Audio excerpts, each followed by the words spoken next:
चलिए अब आगे बढ़ेंगे। दरअसल प्रधानमंत्री नरेंद्र मोदी गुरुवार को राज्यसभा को संबोधित कर रहे थे। इस दौरान उन्होंने कांग्रेस पर निशाना साधते हुए कहा कि फैमिली फर्स्ट ही कांग्रेस का मॉडल है, हमारी सरकार का मूल मंत्र है सबका साथ सबका विकास। अपने चित परिचित अंदाज में पीएम मोदी ने कांग्रेस पर चुन चुनकर प्रहार किया है।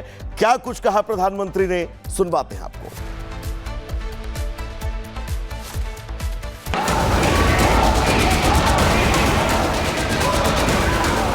तमाशा करने वालों को क्या खबर, हमने कितने तूफानों को पार कर दिया जलाया है बहुत अंधियारा, अब सूरज निकलना चाहिए। जिस तरह से भी हो ये मौसम बदलना चाहिए। मौका था बजट सत्र पर राष्ट्रपति के अभिभाषण पर चर्चा के दौरान जवाब देने का। लोकसभा के बाद राज्यसभा में भी पीएम मोदी अपने चिर परिचित अंदाज में नजर आए। विपक्ष पर धारदार प्रहार किया और उन्हें आईना दिखाने में कोई कोर कसर न छोड़ी। ओबीसी से लेकर आरक्षण तक कांग्रेस को जमकर घेरा। बलराज साहनी, देवानंद से लेकर किशोर कुमार के साथ हुई ज्यादतियों को याद दिलाया। साथ ही कांग्रेस की रीत नीति को लेकर भी पीएम मोदी ने करारी चोट की। पीएम मोदी के भाषण की शुरुआत सबका साथ सबका विकास के नारे से हुई और इसे अपने सरकार का मूल मंत्र बताया। सबका साथ सबका विकास, इस पर बहुत कुछ कहा गया।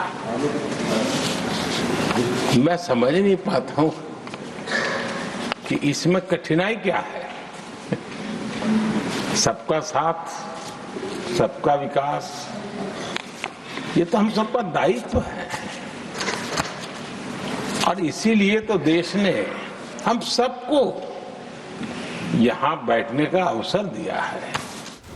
बाबा साहेब के बहाने पीएम मोदी ने कांग्रेस पर बड़ा हमला बोला और एक तीर से दो शिकार करते हुए नजर आए। कभी भी बाबा साहब को भारत रत्न योग्य नहीं समझा गया।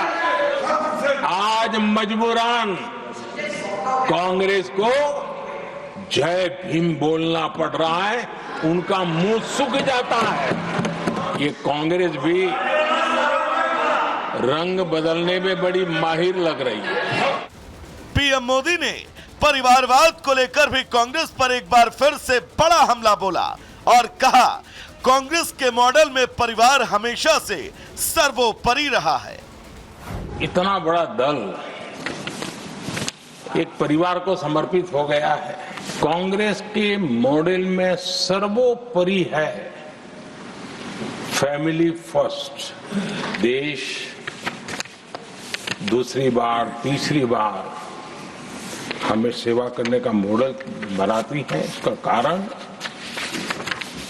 देश की जनता ने हमारे विकास के मॉडल को परखा है, समझा है और समर्थन दिया है। हमारा ये विकास का मॉडल को अगर मुझे एक शब्द में कहना है तो मैं ये कहूंगा, नेशन फर्स्ट। पीएम अपने भाषण में इमरजेंसी का जिक्र नहीं भूले। पीएम ने कहा देश ने इमरजेंसी का दौर भी देखा है, संविधान को किस प्रकार से कुचला गया। इस देश ने इमरजेंसी का भी दौर देखा है। संविधान की किस प्रकार से कुचला गया, संविधान के स्पिरिट को किस प्रकार से रौंदा गया। ये जो लोकतंत्र की बातें करते हैं, मानव गरिमा की बातें करते हैं और बड़े बड़े भाषण देने के लिए शौकीन लोग हैं, आपातकाल में जॉर्ज फर्नांडिस समेत देश के महानुभावों को हथकड़ियां पहनाई गई थी, जंजीरों से बांधा गया था। के मुंह में संविधान शब्द शोभा नहीं देता है। यही नहीं, पीएम मोदी ने कांग्रेस को हिंदू और हिंदुत्व पर भी आईना दिखाया। कहा, कांग्रेस सरकार की नाकामी के लिए हिंदुओं ने गाली सुनी।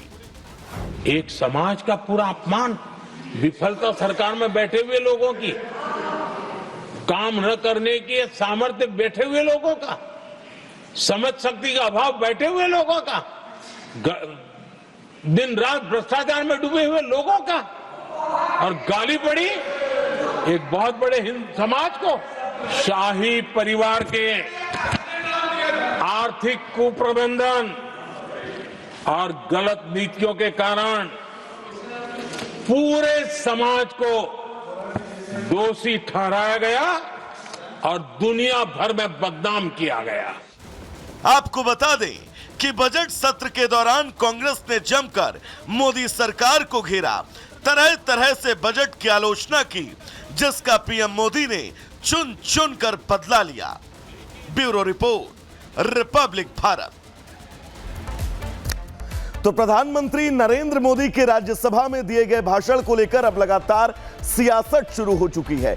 बीजेपी एक तरफ जहां प्रधानमंत्री नरेंद्र मोदी के संबोधन को बहुत शानदार और ऐतिहासिक बता रही है, लेकिन विपक्ष को प्रधानमंत्री का यह संबोधन बिल्कुल रास नहीं आ रहा है, जो कि स्वाभाविक है। रिपोर्ट आपको दिखाते हैं।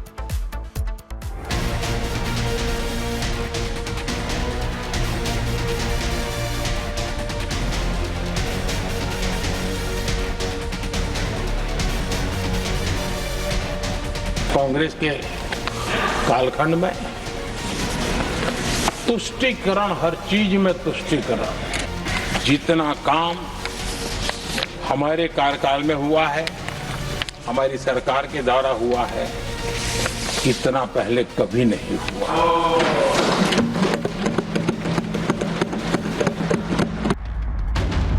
प्रधानमंत्री नरेंद्र मोदी ने बुधवार को राज्यसभा में राष्ट्रपति के अभिभाषण पर धन्यवाद प्रस्ताव का जवाब दिया। उनकी 92 मिनट की स्पीच सरकार के सबका साथ सबका विकास पर फोकस रही। इसके जरिए पीएम मोदी ने कांग्रेस पर भी जोरदार निशाना साधा। कांग्रेस ने राजनीति का एक ऐसा मॉडल तैयार किया था जिसमें झूठ, फरेब, भ्रष्टाचार, परिवारवाद, तुष्टीकरण, सबका गालमेल था।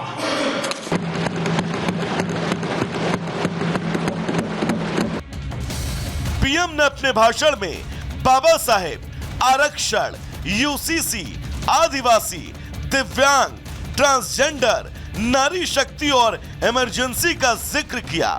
कांग्रेस और विपक्ष को घेरने के लिए कविताएं भी पढ़ी। तमाशा करने वालों को क्या खबर, हमने कितने तूफानों को पार कर दिया जलाया है।